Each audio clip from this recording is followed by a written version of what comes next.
जी मैं ये कह रहा हूँ, मेरे पास ये एक वेबसाइट है,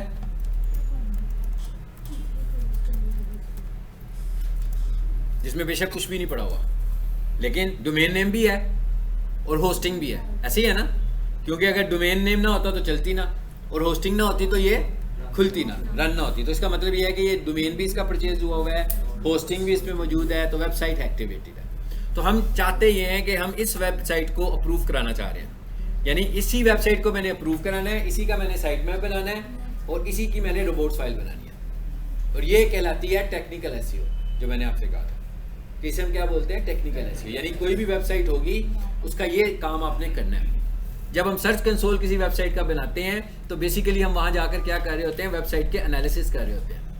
वेबसाइट हमें बता रही होती है कि भाई ये क्रॉल हो रही है कि नहीं हो रही है, वेबसाइट में एरर है कि नहीं है, वेबसाइट स्लो तो नहीं है आपकी, इसमें लिंक्स कितने हैं, कौन से कीवर्ड के अगेंस्ट क्रॉलिंग हो रही है, कितनी इन्फॉर्मेशन मिल गई है आपको, एनालिसिस मिल गया ना अपनी वेबसाइट के। ये सारे एनालिसिस करने के लिए हमें सर्च कंसोल में जाना पड़ेगा, और सर्च कंसोल में हम कब जाएंगे, जब वेबसाइट अप्रूव होगी। तो पहला टास्क क्या हमारा, वेबसाइट को अप्रूव कराना। ठीक है, कैसे कराना है जी अप्रूव, ये मैं पढ़ा चुका हूं।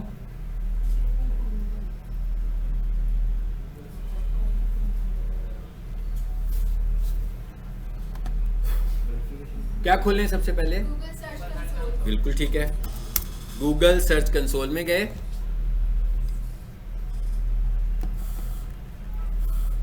जी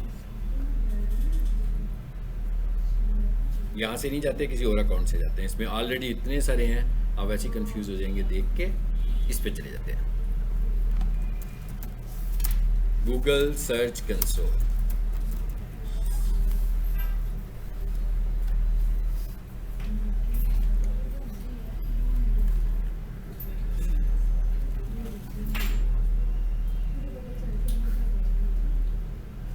जी यहाँ से क्या करें, स्टार्ट।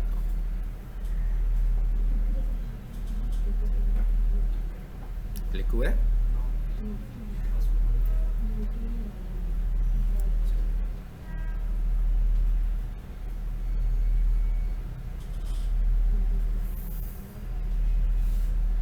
जी आगे यूआरएल प्रीफिक्स में जाएंगे,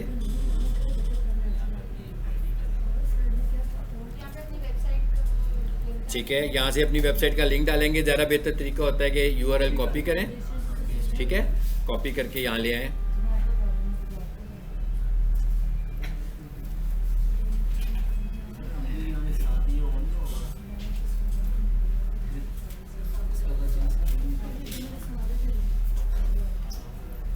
जी कंटिन्यू।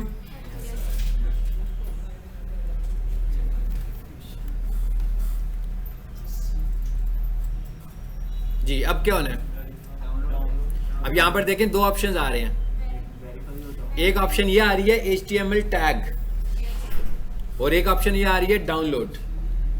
अगर हम फाइल को डाउनलोड करते हैं तो इसका मतलब क्या हुआ, इसे हम अपलोड करेंगे अपनी होस्टिंग में, और अगर हम करते हैं टैग कॉपी, जैसे टैग आ रहा है ना एक लिखा हुआ, तो इसका मतलब क्या हुआ, इसे हम कॉपी करेंगे इंडेक्स के हेड में, इंडेक्स के हेड में एज इट इज पेस्ट कर देंगे। ये भी एक अप्रूव करने का तरीका है। तो इंडेक्स की फाइल तो अपलोड ही होगी ना, यहाँ अपलोड करनी होगी हमने, तो जब इंडेक्स की फाइल अपलोड हो गई तो इसका मतलब क्या हो गया, साथ में ये भी हो गया, साथ ही प्रोसेस कंप्लीट हो गया। ठीक है, तो अभी हम कहते हैं हम पहले वाला मेथड यूज कर रहे हैं, तो इसका मतलब क्या हुआ, हम इसको डाउनलोड करेंगे, पहले डाउनलोड करेंगे, डाउनलोड करके इसे अपने कंप्यूटर पे लाएंगे, डाउनलोड करके अपने कंप्यूटर पे ले आएंगे। मेरे कंप्यूटर पे आ गई है, अब मैंने इसको लाइव करना है।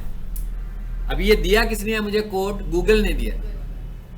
इस कोड को जब मैं अपनी वेबसाइट पे पेस्ट करूंगा और गूगल उसे चेक करेगा, ठीक है, अगर उसको मिलेगा वहां पर, तो उसको पता लग जाएगा कि हम ही वेबसाइट के ऑनर हैं, क्योंकि उसी ने हमको कोड दिया था और उसी कोड को उसने चेक कर लिया। ठीक है, तो ये ऑनरशिप प्रूफ कराने का तरीका है। अब हम क्या करेंगे आगे,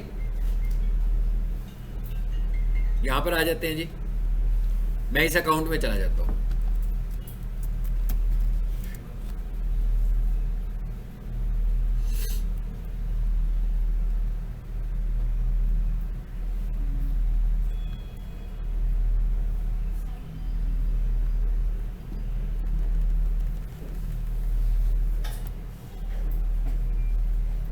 जी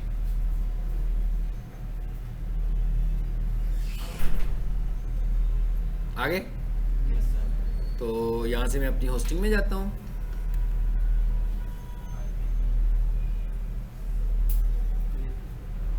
ये जब भी आप होस्टिंग परचेज करेंगे तो ऐसा अकाउंट आपके पास होगा, ठीक है।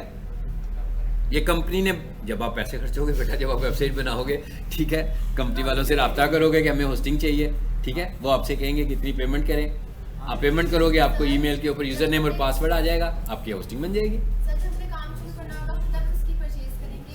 ये आप तब ये करेंगे उस वक्त जब आपको अपनी वेबसाइट बनानी है।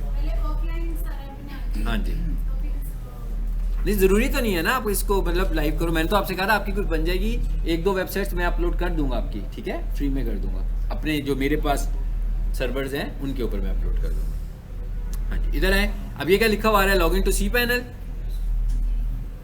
आपने अपनी जो डाटा अपलोड करना होता है, जो वेबसाइट अपलोड करनी होती है, वो कहाँ करनी होती है, cPanel में करनी होती है। चलें जी, cPanel में आ गए हैं और cPanel में हमारे पास ये है फाइल मैनेजर। यहाँ पे जाएंगे,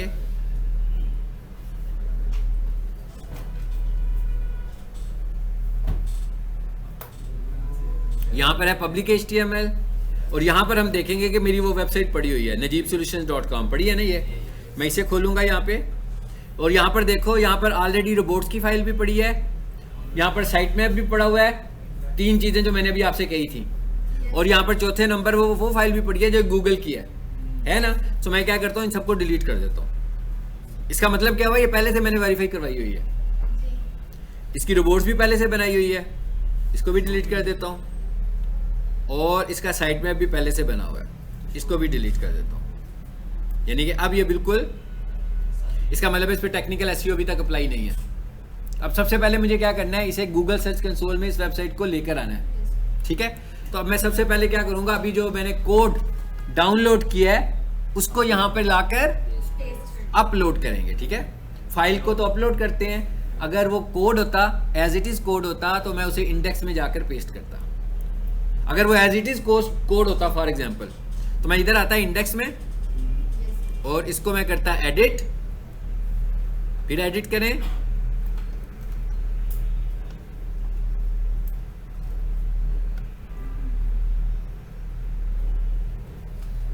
जी आगे देखिए, इसमें कुछ भी नहीं काम किया हुआ ना। तो मैं क्या करता, यहां पर आकर हेड पोर्शन डिफाइन करता,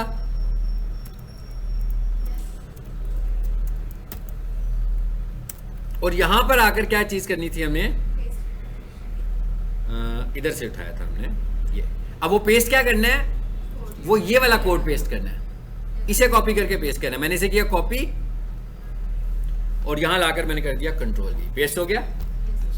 यानी ये वो है, ये तरीका क्या है कोड पेस्ट करने का। अब इन दोनों में फर्क क्या है, उसमें फाइल अलग से अपलोड हो रही है, यानी कि फाइल की अलग एग्जिस्टेंस है। इसमें क्या है कि इसमें आपकी जो वेरिफिकेशन है वो पार्ट बन गई है किसका, इंडेक्स फाइल का। यानी कि आपके पास जो इंडेक्स फाइल है उसके अंदर ही आपने वेरिफिकेशन कर लिया, अलग से फाइल की सूरत में वेरिफिकेशन की जरूरत नहीं है, ठीक है। सो फिलहाल मैं इसको खत्म कर देता हूँ, इसमें मैं आपको समझाने के लिए यहाँ लाया था, ठीक है। इसे हम क्लोज करते हैं। अब हमें क्या करना है, अपलोड। मैं अपलोड पे गया, यहां से क्या करेंगे जी, सिलेक्ट, डाउनलोड में फाइल पड़ी होगी, यही वाली फाइल है। ये देखें, ये वेरिफिकेशन की फाइल होती है ना, इसका नाम इस तरह का होता है। शुरू कहां से हो रहा है, गूगल से हो रहा है। तो ये नाम, इसकी शक्ल और इसके नाम से हमें पता लग रहा है कि ये गूगल वेरिफिकेशन का कोड है। तो हमने इसको अपलोड करना है।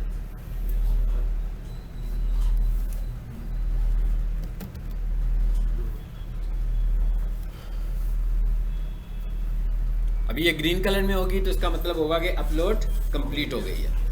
अब हम वापस आते हैं वहीं पर, क्योंकि अब हमने अपलोड कर दी है। अब हम उसे कह रहे हैं भाई हम अपलोड कर चुके हैं, अब आप चेक करो हमारी वेबसाइट को। अब वो देखेगा, वेरीफाई के बटन के बाद देखेगा कि जो कोड मैंने इन्हें प्रोवाइड किया था। अब आप मुझे बताइए लैब में कैसे करेंगे? हाँ, नहीं कर सकते ना, मैं क्या नहीं समझ सकते, ये चीज़ आपको समझ में ही नहीं आ सकती लैब में। ये चीज़ें समझने के लिए एक तो ये क्लासरूम सेशन मेरा इंपॉर्टेंट है, दूसरी ये वाली वीडियो इंपॉर्टेंट है, ठीक है। उसके बाद आपके पास अगर होस्टिंग हो तो आप खुद कर सकते हैं, नहीं तो आप मेरे साथ ही करोगे जब भी करोगे, ऐसे ही है ना। अगर आपके पास अपनी होस्टिंग हो फिर तो कर सकते हैं ना, अगर आपके पास अपनी होस्टिंग ही नहीं है फिर तो नहीं आप कर सकते ये काम। ये काम करने के लिए तो एक होस्टिंग की ज़रूरत है प्रॉपर। लो जी, ये इसका मतलब क्या हुआ जी, वेरीफाई हो गई। अब हम यहाँ से करते हैं गो टू प्रॉपर्टी।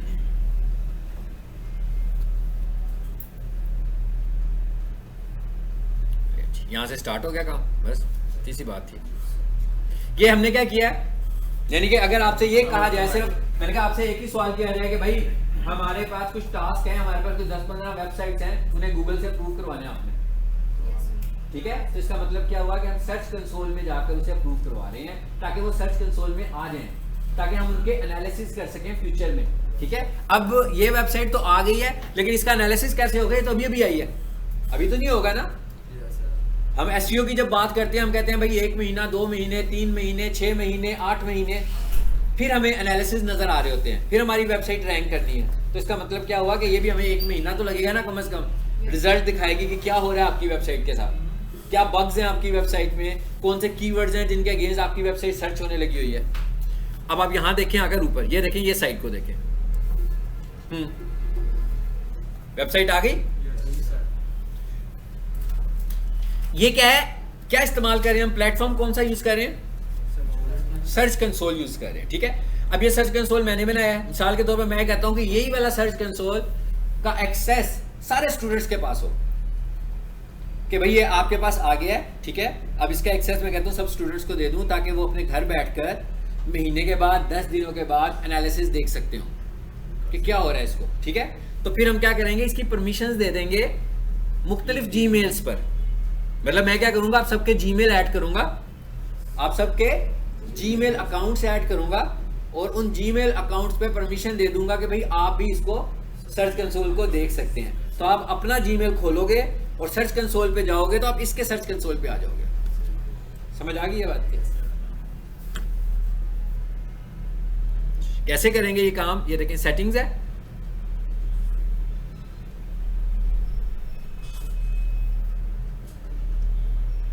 ये क्या लिखा हुआ आ रहा है, इस पे क्लिक करें तो ये क्या लिखा हुआ आ रहा है, ऐड यूजर। इस तरह करके जी, इस तरह करके हम यूजर्स ऐड कर सकते हैं। यानी बेसिकली हम अपनी टीम ऐड कर रहे हैं ना, क्या ख्याल है। हम ये कह रहे हैं ना कि भाई ये मेरी एक ये डिजिटल मार्केटिंग की टीम है जो इस पे काम कर रही है, तो उसने देखना है किसी का कोई काम है, किसी का कोई काम है, हर किसी का एक जैसा काम तो नहीं है, ध्यान रखते हैं।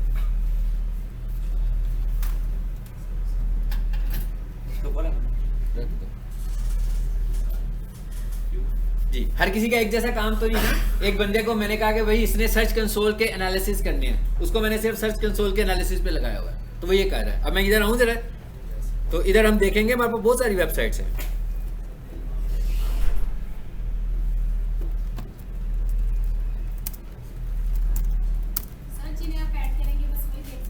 हाँ जी, जिन्हें मैं ऐड करूंगा सर्च कंसोल के एनालिसिस को वही देख सकते हैं, ठीक है। अभी मैं ऐड करना भी बताता हूँ। मैं पहले यहाँ से एक सर्च कंसोल खोलता हूँ। अब बहुत कुछ कह रहे हैं, जो कह रहे हैं खुल के कहें, जोर से कहें। हाँ,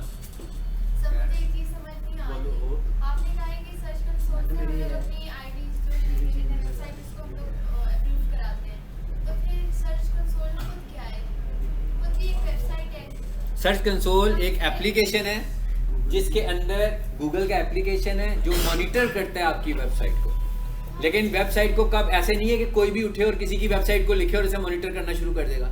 मतलब मॉनिटर करने के लिए मैं कह रहा हूँ ना मेरी वेबसाइट को मॉनिटर करो, तो इसका मतलब क्या हुआ, मैं उसे परमिशन दूंगा। अब परमिशन कोई दूसरा बंदा कहे कि मैं भी सर्च कंसोल पे इस वेबसाइट को ले आऊँ, तो वो जब परमिशन मांगेगा तो गूगल कहेगा भाई ये काम करो, ये कोड जाकर अपनी वेबसाइट पे लगाओ, तो वो तो नहीं लगा सकता ना।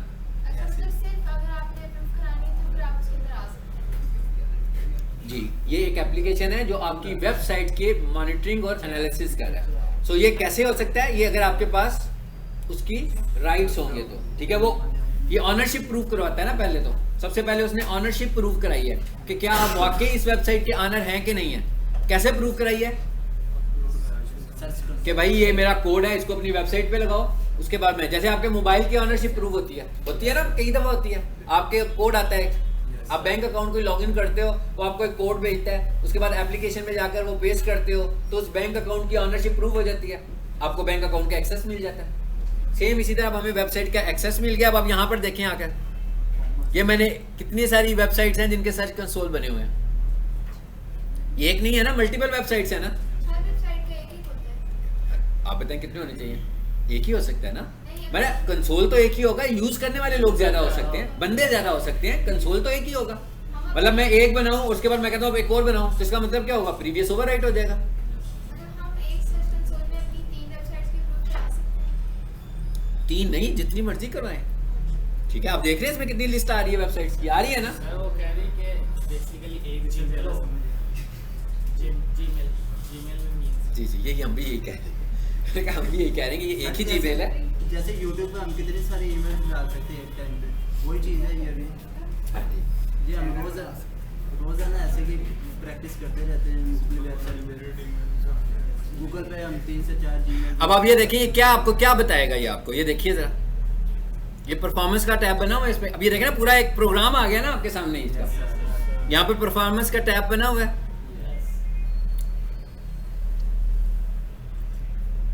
एनालिसिस हो रही है ना। Yes sir. अब ये पुरानी वेबसाइट है ना, तो उसके एनालिसिस आ रहे हैं इसके ऊपर, काफी देर से ऐड हुई है। तो कह रहा है भाई टोटल क्लिक्स कितने हुए हैं 38, टोटल इंप्रेशंस कितने हैं। इंप्रेशंस पता है क्या होते हैं? क्लिक करके रुक उसमें जाते हैं, जो देख कोई रुक जाता है। इंप्रेशंस, इंप्रेशंस क्या होते हैं? करते हैं उस पे। मतलब मैं गूगल पर गया हूं और गूगल पर जाकर मैंने लिखा best computer college in Lahore, और उसके अगेंस्ट 3 वेबसाइट मुझे नजर आई हैं, 10 वेबसाइट मुझे नजर आई। ये जो वेबसाइट आपको दिख रही है अभी, जो यूआरएल लिखा हुआ आ रहा है वेबसाइट का, ये उसका एक इंप्रेशन है। यानी कोई एक कीवर्ड लिखने से कोई वेबसाइट कितनी दफा नजर आ रही है। सर, मतलब कि अगर हम अपनी 3 वेबसाइट बना रहे हैं तो हम उसको ये चेक करना चाह रहे हैं, जिसमें टैब्स होंगे जिसको हम चेक करेंगे। टैब्स होंगे इसके अंदर। हाँ जी, वेबसाइट में टैब्स होंगे। नहीं, सर्च कंसोल में टैब्स होंगे, तब होंगे। हाँ जी, मुख्तलिफ चीजें चेक कर रहे थे, मैं परफॉर्मेंस देख रहा हूँ इसकी। मतलब कि अगर आपने ये एक वेबसाइट चेक की है, अब आपने दूसरी करनी है, तो फिर तो आप दूसरी मैं वेबसाइट चेंज करूंगा। हाँ जी, वेबसाइट चेंज करूंगा, ये टैब्स आ रहे हैं ना, ये सब डिफरेंट वेबसाइट्स आ रही हैं इस सर वक्त। मैंने पूछा था कि अगर हमारी एक वेबसाइट रन कर रही है, टॉपर आ गई है, तो मैं उसका नाम चेंज करके दूसरी वेबसाइट डाल दूँ, टॉपर रहेगी कि फिर शुरू से? 1 मिनट दोबारा बोलो। आपकी एक वेबसाइट टॉपर आ रही है, फिर आपने कहा उसका नाम चेंज कर दिया। मैं ये टॉपिक मैं आपको पढ़ाना था आज, मैं कि यही टॉपिक था हमारा अगला, रीडायरेक्टर्स, ठीक है। लेकिन माशाल्लाह, ठीक है, इस वजह से मुझे हुआ कि आपको देखो, अगर आपको पीछे से कुछ नहीं आता, मुझे मेरे साथ बड़ा प्रॉब्लम है यार, ये आपका प्रॉब्लम नहीं है, मेरा प्रॉब्लम है। मुझे अगर फील होना कि आपको कुछ नहीं आता, तो मुझे लगता है कि गलत हो गया, ठीक नहीं है काम। लेकिन आपका कसूर नहीं है, आपका स्टाइल जो है ना ऐसा बन गया है। मैं क्या, ऐसा स्टाइल बन गया, आपको थोड़ा सा सीरियस होना पड़ेगा। मतलब मैं लोअर में भी, माल पे भी पढ़ाता हूँ, ठीक है, तो मैं काम करवाता हूँ, तो काम करना है, हो ना हो, जैसा भी हो, उल्टा पुल्टा हो, गलत हो, सब कुछ गलत हो जाए, काम करना जरूरी है। अब आप देखें ना, यहाँ पर मुझे फटाफट जवाब दे रहे हैं कि नहीं दे रहे हैं? दे रहे हैं, सब दे रहे हैं, ऐसा कोई नहीं है जो ना दे रहा हो। लेकिन मसला ये है कि आप सिर्फ यहाँ पे कर रहे हैं जो कुछ करना है, अब घर पे कुछ नहीं कर रहे हैं। अब मैं सबकी बात नहीं कर रहा, मतलब उनकी कर रहा हूँ, मेजॉरिटी की बात कर रहा हूँ कि घर पे नहीं कर रहे। यहाँ ठीक है, मैं कोई भी पूछता हूँ वो मुझे बताते हैं ये कर दें, ये कर दें, लेकिन जब मैं बिल्कुल रॉ से शुरू करके तो क्वेश्चन करता हूँ तो नहीं पता होता। दरमियान में सबको पता है कि भाई लेक्चर लिया हुआ है, बार बार मेरी आवाज़ आपके कानों तक पहुँची हुई है, तो आपके जहन में आ जाता है ये है, ये है, ये है, ठीक है। लेकिन जब तक आप अपने हाथ से कोई काम नहीं करेंगे ना, उस वक्त तक नहीं होगा। सो ये आपको पता लग गया इसका काम क्या है, इंप्रेशंस का भी पता लग गया। अच्छा, उसके आगे क्या लिखा हुआ है, एवरेज CTR। CTR का मतलब होता है click through rate. Click through rate का क्या मतलब होता है? आपकी वेबसाइट क्लिक हुई, उसने कहा भाई 296 इंप्रेशन लगे हैं और कितने क्लिक्स हुए हैं 38, तो उसको उन्होंने डिवाइड करके बताया कि आपका क्लिक थ्रू रेट कितना है। मतलब क्लिक थ्रू रेट का क्या मतलब है? मतलब मैं किसी बंदे को नीचे जाकर कहता हूँ कि उसको मैं 100 हैंडबिल्स देता हूँ कंप्यूटर कोर्सेज के, और मैं से कहता हूँ ये सुबह से कहता हूँ दोपहर तक ये बांट दो लोगों को, ठीक है। 100 बेचता है वो, उनमें से 4 लोग आ जाते हैं कॉलेज में एडमिशन लेने, हाथ में पकड़ के वही हैंडबिल, ये 4% ठीक है। तो हम परसेंटेज निकाल लेंगे कि इसका क्लिक थ्रू रेट कितना हुआ, यानी कि कन्वर्जन कितनी हुई उसकी। हम ये कह रहे हैं लोगों को हमारा इंप्रेशन तो नजर आ रहा है, तो क्या हमारा इंप्रेशन ही तो नहीं ना नजर आ रहा, सिर्फ और वेबसाइट्स भी तो नजर आ रही है ना। हो सकता है हम टॉप पर हो, दूसरा नीचे हो सकता है दूसरा टॉप पर हो, हम नीचे हो, तो वो हमें भी क्लिक करेगा, वो दूसरों को भी क्लिक करेगा। तो हम ये देख रहे हैं कि हमारी वेबसाइट का CTR कितना है, it is called click through rate, ठीक है। अब ये एनालिसिस आपको बताएंगे ना कि आप कहाँ हो, आप किधर फॉल कर रहे हो? ये नीचे क्या आ रहे हैं देखें, लिखा हुआ है टॉप क्यूरीज। इसका क्या मतलब हुआ? कीवर्ड्स। कि भाई लोग लिख क्या रहे हैं, लोग कौन से टर्म्स लिखते हैं तो उसके अगेंस्ट आपकी वेबसाइट उसे नजर आ रही है। जैसे अब आप देखो यहाँ पर क्या लिखा है, सबसे पहले प्रोफेशनल किचन इक्विपमेंट, तो कह रहे हैं 113 इंप्रेशन लगे हैं और 31 क्लिक्स हुए हैं। फिर वो क्या कहता है, प्रोफेशनल किचन इक्विपमेंट्स, मतलब सिर्फ ऐसा लगाएगा आगे, हाँ, तो कहता है इस पे आपको एक ही इंप्रेशन मिला है क्योंकि ये आपका कीवर्ड नहीं था। अच्छा, उसके बाद ये लिखा हुआ है जी इसके अगेंस्ट कितने इंप्रेशन आए हैं, 37। बात समझ में आ गई है, यानी कि 37 टाइम्स आप नजर आए हैं किसी को, क्लिक नहीं हुआ, लेकिन मतलब नहीं किया किसी ने क्लिक आपको, ठीक है। हो सकता है कि आप नजर आए हो लेकिन पोजीशन चेंज हुई हो, आप 7वें 8वें नंबर पर आ रहे हो या 5वें नंबर पर आ रहे हो, तो लोग पहले वाले पे क्लिक करके चले गए हो, या लोगों को आपकी रेलिवेंसी ना लगी हो इस कीवर्ड के साथ, इसलिए उन्होंने क्लिक ना किया हो। तो ये पर्पज है इसका। इसके बाद आगे देखें, यहाँ साइट मैप सबमिट करते हैं। चलो जी, अब आ जाते हैं अगले टॉपिक पर। मैं क्या, अब नेक्स्ट जो है वो क्या है, साइट मैप।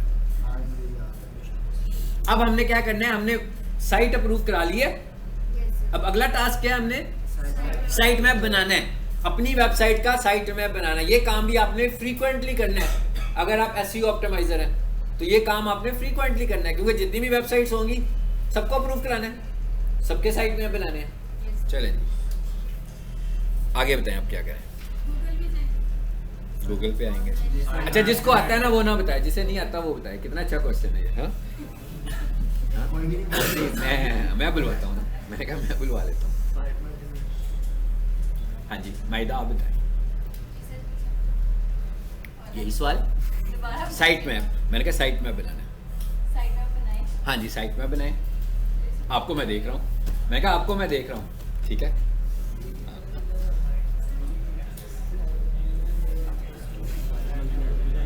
कोई बात नहीं, कोई बात नहीं, आप बताएं। हाँ, कोई इतनी मुश्किल में भी नहीं पढ़ना भाई। कीवर्ड लिखो जनरेटर, साइट मैप जनरेटर लिखो, ऑनलाइन साइट मैप जनरेटर लिखो। अपना इम्तिहान लेने की भी जरूरत नहीं है, ठीक है। लिखें ऑनलाइन साइट मैप जनरेटर।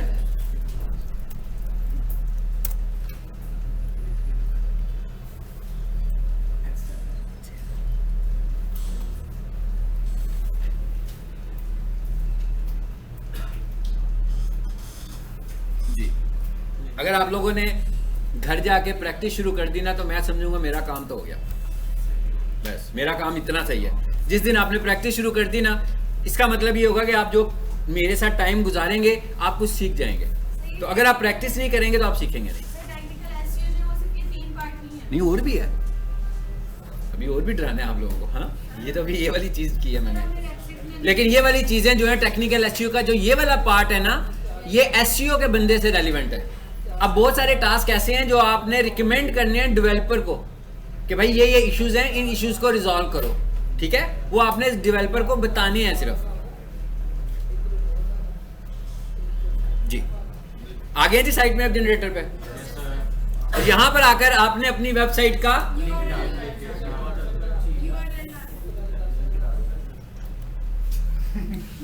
ये रिपीट टेलीकास्ट आप लोगों के लिए चली हुई है।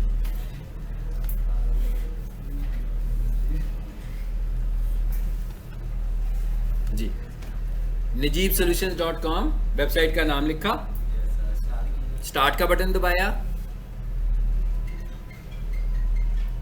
और बेल आ गई। हाँ,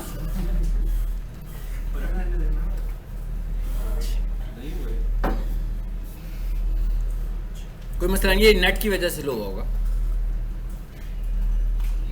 यानी कि अब इसमें क्या होगा, साइट मैप जनरेट हो जाएगा हमारा, ठीक है। और साइट मैप जनरेट होने के बाद वो हमें कहेगा कि भाई इसको अपलोड कर लो। जनरेट होने के बाद वो कहेगा कि भाई ये तो ऑनलाइन हो रहा है ना, जो कुछ भी हो रहा है। जी, हो गया। आगे लिखा हुआ है व्यू साइट मैप डिटेल्स। अब हमने क्या करना है, इसको व्यू करना है। और ये क्या लिखा हुआ है, जहां से हमने इसको डाउनलोड करना है।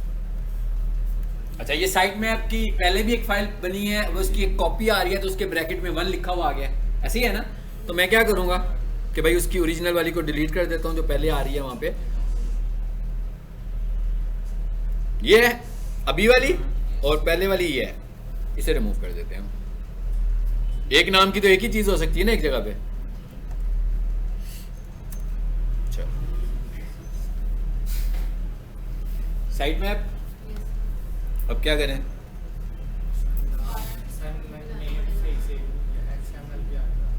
XML डालने, वो देखो ये क्या लिखा हुआ है, नाम नहीं लिखते ना हम एक्सटेंशन यहाँ नहीं लिखते, वो तो नोटपैड पे लिखते हैं ना। यहाँ पर तो टाइप बन गई है ना उसकी, खुद ही टाइप है ही XML। लेकिन आपने जब इस फाइल को कॉल करना होगा तो हम लिखेंगे XML, ठीक है।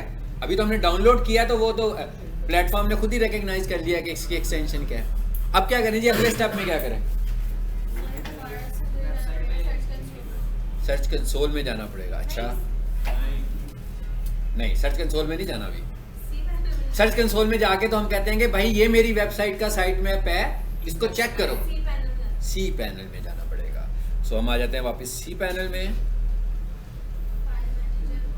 हाँ जी, हम अपने फाइल मैनेजर पे आते हैं और यहाँ से दोबारा इधर ही रहते हैं टाइम सेव करने के लिए। सिलेक्ट फाइल्स, जी ये क्या लिखा हुआ है?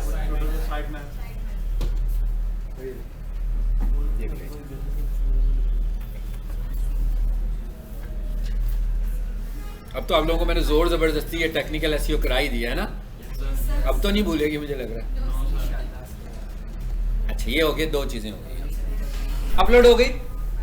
अगर आपके पास होस्टिंग में स्पेस नहीं होगी या आपकी इस फाइल में वायरस हो, वायरस भी हो सकता है, मतलब आप कोई प्रोजेक्ट बना रहे हो और आपके लैपटॉप में वायरस है और आपने इतनी मेहनत करके प्रोजेक्ट बनाया, जब आप उसे अपलोड करने लगते हो ना तो ये होस्टिंग उसे पिक कर लेगी कि इसमें वायरस है, तो होस्टिंग उसे अपलोड भी नहीं होने देगी।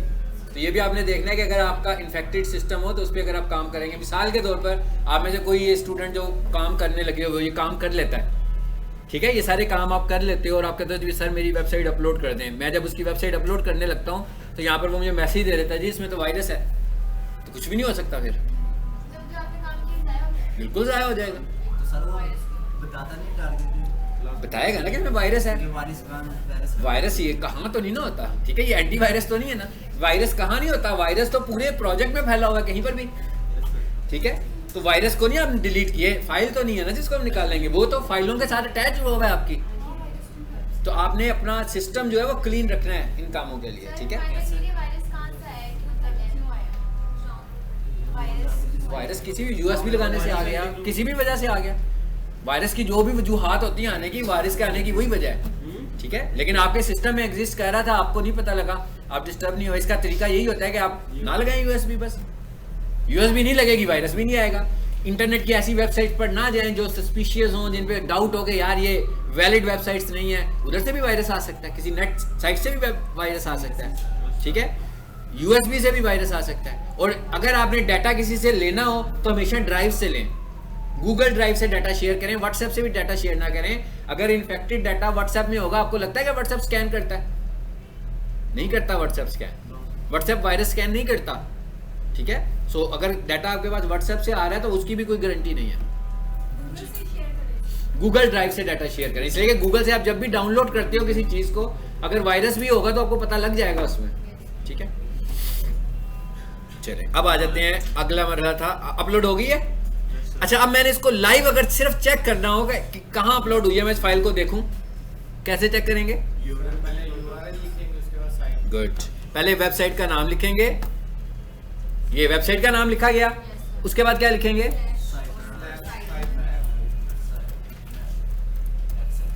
चलो आ गया।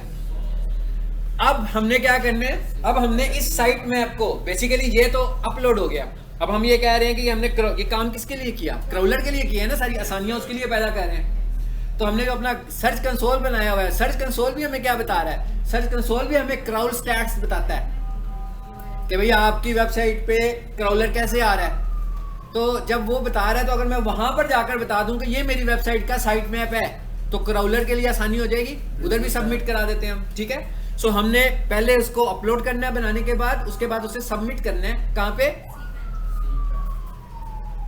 सी पैनल में तो कर दिया हुआ है, सबमिट कहाँ करना है? सी पैनल पे तो अपलोड करते हैं ना, सबमिट कहाँ करना है साइट मैप को? हाँ सर्च कंसोल में सबमिट करना है, इधर हैं जी। और सब सर्च कंसोल पे सबमिट करना तो बहुत आसान है, लेफ्ट साइड पे नजर आ रहा है आपको,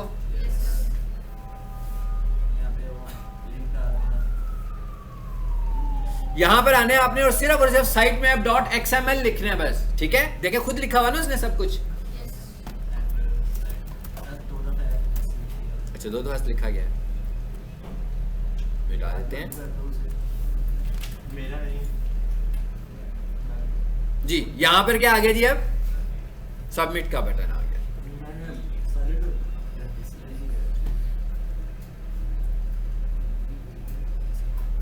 सक्सेस का बटन भी आ गया यहाँ पे।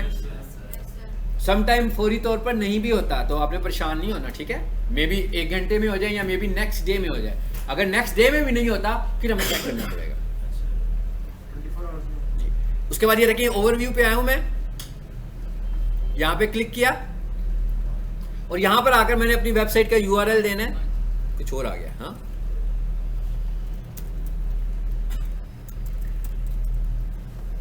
क्या है जी ये, solutions.com और एंटर,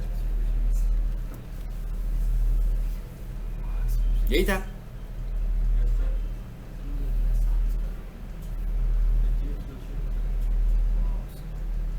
ठीक, इस वेबसाइट पे कुछ है भी नहीं ना, कंटेंट भी तो नहीं लिखा हुआ हमने। अच्छा ये देखिए, ये क्या लिखा हुआ आ रहा है नीचे, रिमूवल्स।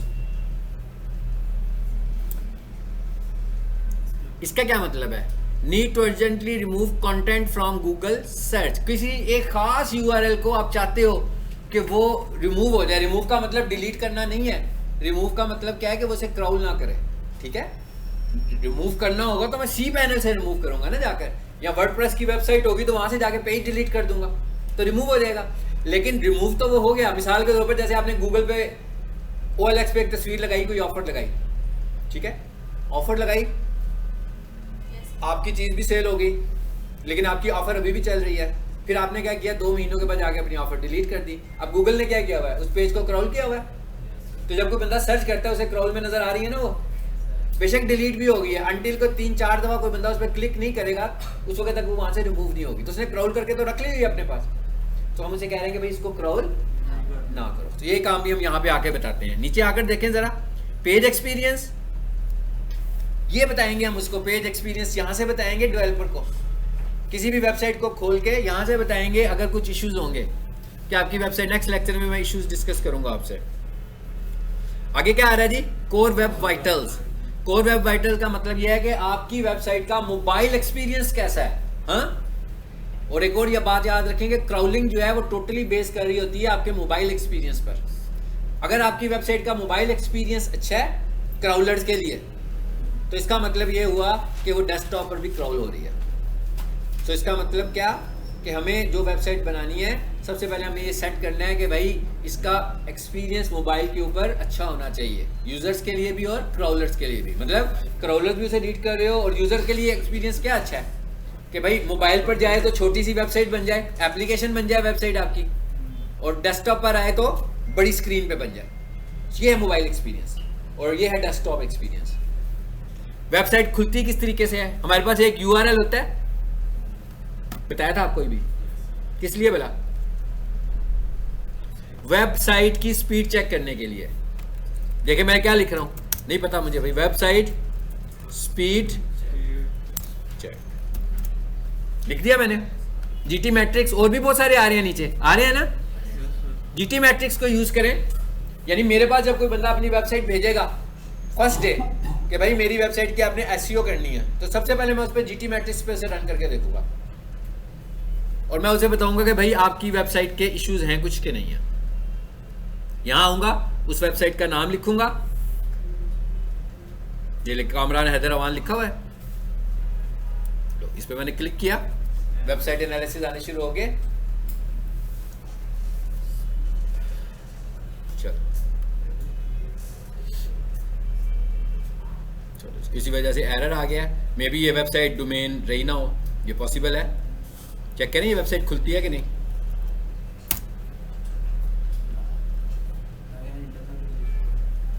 मेरा नहीं ख्याल इंटरनेट का होता तो यहाँ पर भी ब्लैंक पेज ओपन होता ना, मैं क्या यहाँ भी ब्लैंक पेज ही ओपन होता।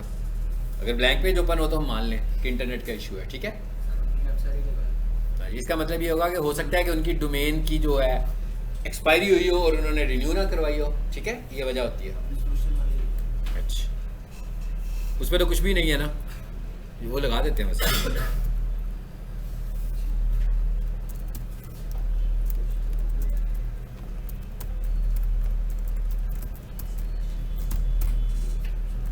चलो अच्छा ये भी हो गया। अब ये सारे काम हो गए जो हमने किए हैं। Yes, sir. देखते हैं क्या आता है। इधर आए ज़रा, इसे करने दें कुछ जो कर रहा है, ये बाद में देखते हैं ये क्या करता है। और हम यहाँ से एक लेसन लेते हैं जो भी आपने पूछा, उसी सवाल का एक लेक्चर कर लेते हैं। हाँ क्या पूछा था अभी आपने, याद है आपको? अच्छा मैंने यही याद है क्या? मैंने के बारे में पूछा था मेरी टीचर का टॉपर है तो ये हमने कर लिया था।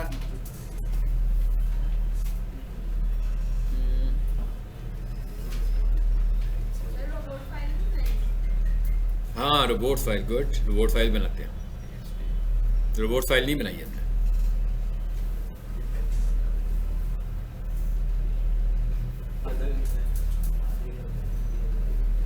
है अभी हमारे पास टाइम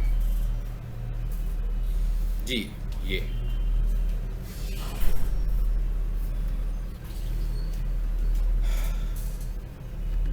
रीडायरेक्टर्स, जो आपने क्वेश्चन किया था वो इस टाइटल के अंदर कवर होता है। अब आ जाते हैं इधर। जबरदस्त है भाई, कुछ लिखा ही नहीं हुआ तो मतलब उसने अपने सारे स्टैंडर्ड्स चेक किए हैं कि स्पीड इसकी कैसी है, ठीक है। उसके जब अब मैं कंटेंट लिखना शुरू करूंगा तो आहिस्ता आहिस्ता क्या होना चाहिए जो लगे कि अच्छा है ये और एग्जाम 100% है। ये किसी और वेबसाइट को लिखोगे तो आपको पता लग जाएगा। हाँ सर ये कोई जी। इसमें क्या क्या ये आपसे मैंने एक बार पहले भी डिस्कस किया हुआ है। पक्का नहीं किया? ऐसे डिटेल से नहीं किया होगा नहीं किया भाई नहीं किया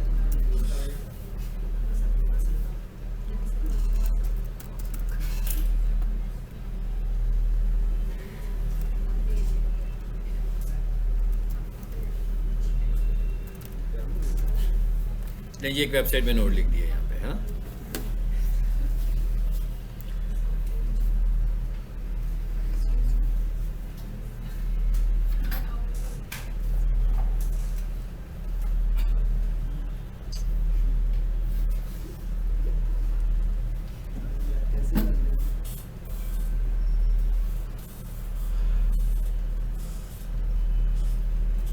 अच्छा अब आखिरी काम क्या रह गया जी हमारा? रोबोट फाइल बनाना। हाँ जी, मुझे लग रहा है कि ये स्किल जो अगली रो में लड़के बैठे हुए हैं ना, इनमें बहुत शानदार है रोबोट फाइल बनाने में, है ना। चलिए बिल्कुल माइंड वेबसाइट पे बाउंस बैक आता है, उससे स्पीड पे फर्क पड़ता है। बाउंस बैक का क्या मतलब है? मतलब जैसे लोग आपके वापस जा रहे होते हाँ हैं। Good question. इस bounce rate is called bounce rate, ठीक है। इसको हम बोलते हैं बाउंस रेट। और अगर आपकी वेबसाइट का बाउंस रेट 40 तक हो तो इस ओके। इससे ज़्यादा बाउंस रेट हो गए, एकदम आते हैं लोग और चले जाते हैं, तो इसका मतलब क्या हुआ कि आपकी वेबसाइट सही नहीं बनी हुई। सर एकदम का क्या मतलब? एकदम का मतलब ये है कि भाई अभी मैं एक वेबसाइट खोलता हूँ, ठीक है, खोलता हूँ और मुझे देखता आप किसी भी वेबसाइट पे क्यों रहते हो कोई 20-25 सेकेंड्स? कब रहते हैं? जब आपको लगता है कि कंटेंट जो लिखा हुआ है वो आपसे इंटरेस्ट से रेलिवेंट है। कम से कम मुझे 10 सेकंड तो लगे इन्होंने थोड़ा बहुत देखना। हाँ मैं 40 सेकंड नहीं कह रहा, वेबसाइट और नो। और मैंने जो 40 की वैल्यू बताई है, बाउंस रेट की वैल्यू है ये second, not in terms of seconds. मतलब अगर ये एनालिसिस आपको बताएगा गूगल एनालिटिक्स, उसमें ये एनालिसिस आ रहे होते हैं बाउंस रेट के, ठीक है। लेकिन ये वैल्यू है, ये सेकंड्स नहीं है। अगर तो 40 की वैल्यू है, इसका मतलब है कि आपका बाउंस रेट फाइन है। लेकिन अगर आप 60-70 से प्लस बाउंस रेट पर है, 80 पर है, तो इसका मतलब है कि आपका कंटेंट वेबसाइट का बहुत बेकार है, जो लोग यहाँ रुक नहीं रहे। सर बाद में लोडिंग भी तो हो रही होती है, लोग वापस चले जाते हैं, खुल नहीं होती वेबसाइट। ये वजह ये अब ये इसमें यूजर का कसूर है कि वेबसाइट वाले का? ये भी उसी का ही कसूर है, ठीक है ना, ये भी उसी का कसूर है। इसलिए तो हम कह रहे हैं कि स्पीड को भी तो चेक करना है, हमें स्पीड को भी चेक करना है ना। वेबसाइट की स्पीड भी इसमें मैटर करती है। ले आ गई है? हाँ जी, ये देखें ना, अब ये बता रहे हैं, ये हमारा लेक्चर है, यही मैंने आपको देना था, ठीक है। ये वो कह रहा है कि ये डी है, अब ये डी इज बेटर। अगर ये एफ होती ना, फेल जिसे हम बोलते हैं, तो इसका मतलब क्या था कि बहुत ही पुअर है आपकी वेबसाइट। अब ये इस वेबसाइट के पुअर, ये हमने एसईओ एनालिसिस नहीं किए, ये वेबसाइट स्पीड एनालिसिस है। और वेबसाइट स्पीड एनालिसिस किससे रेलिवेंट है? डेवलपर से रेलिवेंट है। सो ये हम उसको बताएंगे कि भाई इसकी स्पीड को चेक करें, इसकी स्पीड को आपने इंप्रूव करना है। हमने क्या करना है, हमने तो ऑप्टिमाइज करना है गूगल के, लेकिन अगर वो वेबसाइट ऑलरेडी स्लो है उससे हम कुछ नहीं कर सकते। सर जब हमें पता लग गया कि यहाँ से करना है तो हम खुद भी नहीं कर लेते। इसलिए कि हम डेवलपर नहीं है। सर आगे तो है। मैंने कहा इसलिए कि हम डेवलपर नहीं है, हम खुद इसलिए नहीं कर सकते। ठीक है, आगे सर ये स्ट्रक्चर एलसीपी ये अब लेक्चर में सीखेंगे ना, इसको बाद में देखते हैं। थोड़ा थोड़ा नहीं, ये ज्यादा ज्यादा इधर आ जाए हम। रोबोट्स फाइल पे आ जाए। हाँ जी, रोबोट्स फाइल बनानी है। मैंने आपको सारा साइंटिफिक मेथड भी बताया था कि भाई आपको क्या करें। रोबोट्स आगे वाली रो बताएगी मुझे। जुबानी अपना इम्तिहान ना लो, मैंने एक तरीका भी बताया हुआ आपको, है ना। एक वो क्या नई कहानी सुनाने लगे। हाँ, ये कौन सी है? हाँ गुड। हाँ, आप कहना चाह रहे हैं कि इसके 3 रूल्स हैं। हाँ, जो हमने 3 रूल देखिए, मैंने आपको ये कहा था कि आप इतनी मुश्किल में ना पड़ो भाई, किसी भी वेबसाइट का खोल लो। देखिए ये मैंने लिखा, इस एक वेबसाइट का नाम लिखा, आगे लिखा मैंने txt। अब ये देखें कितना क्विकली काम हो जाएगा। अगर मुझे एक स्टैंडर्ड सी रोबोट फाइल बनानी है, मैंने इनकी रोबोट फाइल को पिक किया है, कॉपी किया, यहाँ से नोटपैड में आया हूँ और यहाँ आकर इसे मैंने पेस्ट कर दिया। ठीक है, यूजर एजेंट स्टैटिक, ये सबके लिए स्टैंडर्ड है। इसका मतलब है कि सारे क्राउलर जिसको क्राउल करें, डिस अलाउ। ये वाला फोल्डर अगर आपने देखना है कि आपके सी पैनल के फोल्डर में बना हुआ है तो फाइन। अगर आपके सी पैनल, ये सिस्टम फोल्डर होता है जो कि अक्सर बना होता है, इसको आपने एज इट इज लिखना है। उसके बाद हमने क्या कर दिया, अलाउ कॉलन, अनटिल के आपकी रिक्वायरमेंट ना हो कि कुछ और को भी आपने डिसअलाउ करना है। ठीक है, और उसके बाद आपने क्या लिखा आगे, साइट मैप और आगे वेबसाइट। तो अगर इस तरह लिखे ये भी ठीक है, और अगर इस तरह लिख देना तो और भी अच्छी बात हो जाएगी। ठीक है, हाँ ये उसको क्लियर हो गया ना कि फाइल कहाँ पड़ी हुई है। मैं क्या उस तरह लिखेंगे वो तब भी ढूंढ लेगा कि भाई मैंने साइट मैप ढूंढना है, इस वेबसाइट पे जाके ढूंढ लेगा। इस तरह लिखेंगे तो भी फाइन है। बस हो गया। अब इसको सेव करें, किस नाम से, robots.txt के नाम से। उसके बाद इसे अपलोड कहाँ करना है, सी पैनल में। अब आए जरा इधर एक और चीज देखें इससे रेलिवेंट। यहाँ आता हूँ मैं और यहाँ आके लिखता हूँ ऑनलाइन। अब आप स्क्रीन पे देख लो यार, क्या कर रहे हो।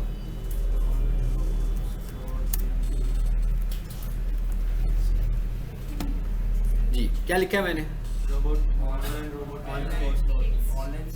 Online robot txt tester. ठीक है, मैं ये देखना चाह रहा हूँ कि रोबोट्स की फाइल कैसे काम कर रही है। ऑनलाइन चेक करने लगा हूँ मैं। इस पे मैंने क्लिक किया, सर हर चीज की कोई ना कोई एप्लीकेशन। ये देखिएगा कहाँ जाएगा, एप्लीकेशन आपने बतानी है। ये देखिए यहाँ पर मैं आया हूँ जहाँ पर क्या लिखा हुआ है ऊपर, sport.google.com। इस पे क्लिक करते हैं।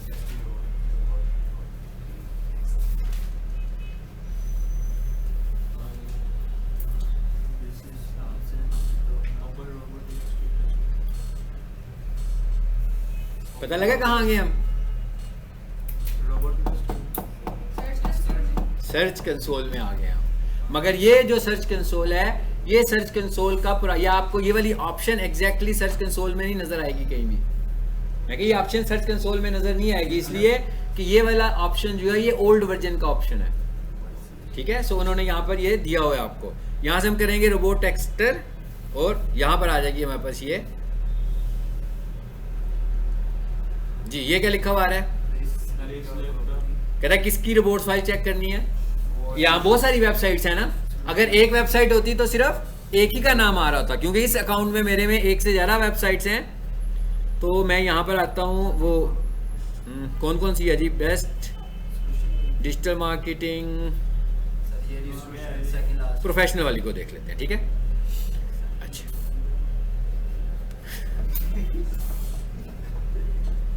जी क्या हुआ, रिपोर्ट आ गया हमारे सामने, वही चीज़ है। नीचे आकर देखें सर, टेस्ट करें। या अब हम टेस्ट करने लगे हैं, फाइल को चेक कर रहे हैं ना कि क्या ये वाली फाइल अलाउ कर रहा है कि ये वाली फाइल अलाउ नहीं कर रहा। ठीक है, यहाँ पर आगे फाइल का नाम लिखेंगे और ये पूछ रहा है कि किसके लिए आप चेक करना चाह रहे हो। हम कहते हैं गूगल बोट के लिए, क्राउलर यही वाला है ना गूगल का। अब हम इसको करेंगे टेस्ट। हाँ जी, आगे लिखा हुआ आ गया अलाउड, तो उसने इस फाइल को अलाउ किया हुआ है। मिसाल के तौर पर अगर आपने इसको डिस अलाउ किया होता तो यहाँ से आपको वो बता देता। दूसरी चेक करते हैं सर। ठीक है, उधर से भी बता रहा है ना वो तो फोल्डर है ना हमारा, फाइल तो नहीं है ना। ठीक है,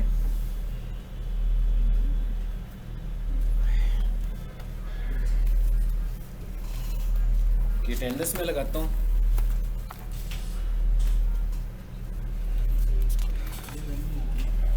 अभी बड़ा है 3 एपिसोड है। पेन ले जरा।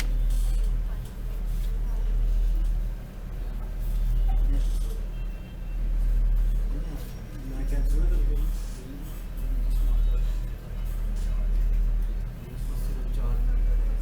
जी, मोहम्मद बिलाल। कौन है बिलाल? आप हैं। जी, हमजा अकमल, शाहरुख आरिफ, शाहरुख आरिफ ये भी नहीं है।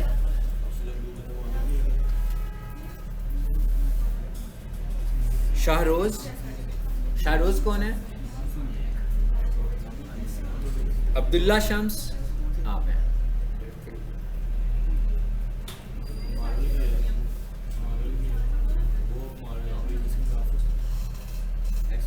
जैन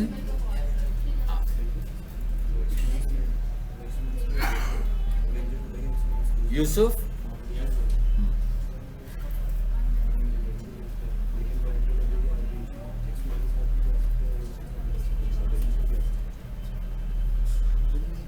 अरहम आए हुए हैं ना? Yes sir.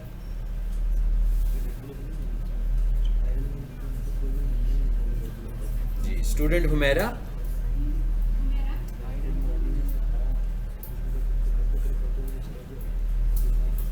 तैयब, तैयब कौन है वाला? आपका नाम लिया था ना आज मैंने सवाल पूछने के लिए। हाँ, मेरे लिए सबसे डिफिकल्ट टास्क जो है ना वो अटेंडेंस लेना है। मुझे पढ़ाते हुए जो सबसे मुश्किल काम लगता है ना वो अटेंडेंस लेना लगता है। इसलिए मैं कोशिश करता हूँ कि आपको रिकग्नाइज कर लूँ फेसेस। सर मेरा लिए सबसे मुश्किल काम मुझे लगता है ये। हाँ, मेरी कोई हेल्प कर सकता है इसमें, बिल्कुल करना चाहे तो ठीक है सर। कम्प्लीमेंट्री कोई हेल्प कर सकता है। अच्छा जी, अब्दुल कदीर, अवैस, अनसब, आपको मैं ढूंढ रहा था, आप मुझे मैसेज किया हुआ था। अच्छा, मैंने बताऊँ क्यों कहा था ग्रुप में मैसेज करें? होता ये है कि मैंने एक क्लास नहीं पढ़ा रहा हूँ ना, बहुत सारी क्लासेस पढ़ा रहा हूँ। तो ये मुझे ग्रुप में मैसेज आता है ना, मुझे समझ आ जाता है कि मैं कौन सी क्लास का मैं स्टूडेंट का है और मैंने उसको किस लेवल पर लेकर गया हूँ, मैंने उसे कैसे जवाब देना है। ठीक है, ग्रुप का मतलब ये है सिर्फ, और कोई वजह नहीं है।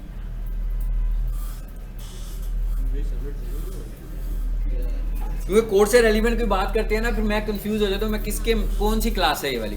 तो उधर मेरी 3 क्लासेज उधर चल रही हैं, 3 क्लासेज इधर चल रही हैं, तो मुझे नहीं पता, हर किसी का लेवल डिफरेंट चल रहा है इस वक्त। ठीक है, सुमैया कौन है?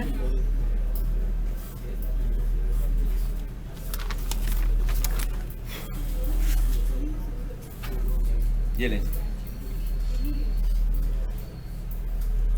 कोशिश करेंगे कि अगले लेसन में हम ऑन साइट एसईओ को वाइंड अप कर लें।